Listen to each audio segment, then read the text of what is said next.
There were lots of side conversations, which I didn't really realize that was what happened, with staff members talking to one another, talking to the policy lead in health or talking to the policy lead on this. But it wasn't even between the members necessarily. It was staff members who were having these negotiations kind of behind the scenes. I was on Education and Labor Committee, but we were also collaborating with Energy and Commerce, Ways and Means. I got a chance to see at a higher level how those committees develop those larger bills, the larger packages, how committees collaborate with the personal offices, how they collaborate with the agencies. So you go into a leadership office like Pelosi's office, and you don't expect to be involved in legislation. And honestly, that was okay with me. I just kind of wanted to see all the other things that I would see in the office. But 3 weeks into my placement, the person I was working for, Wendell Primus, started to have these very intriguing phone conversations. And I thought, who are you talking to?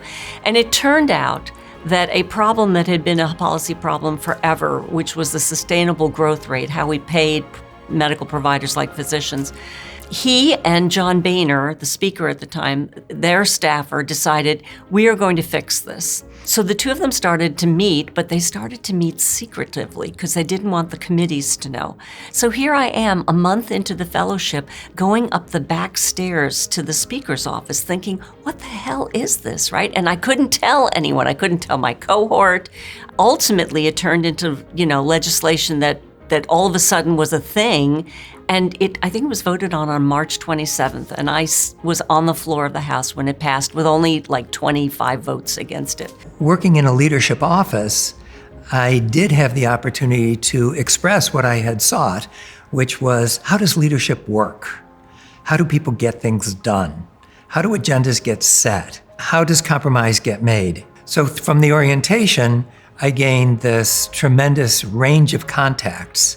Fascinating to me at the time was how much the people we spoke to wanted to know us because it was their opportunity to have a foot under the tent of whatever office we ended up in. I got to see how the House Democratic Caucus operated, go to caucus meetings, understand what they were paying attention to.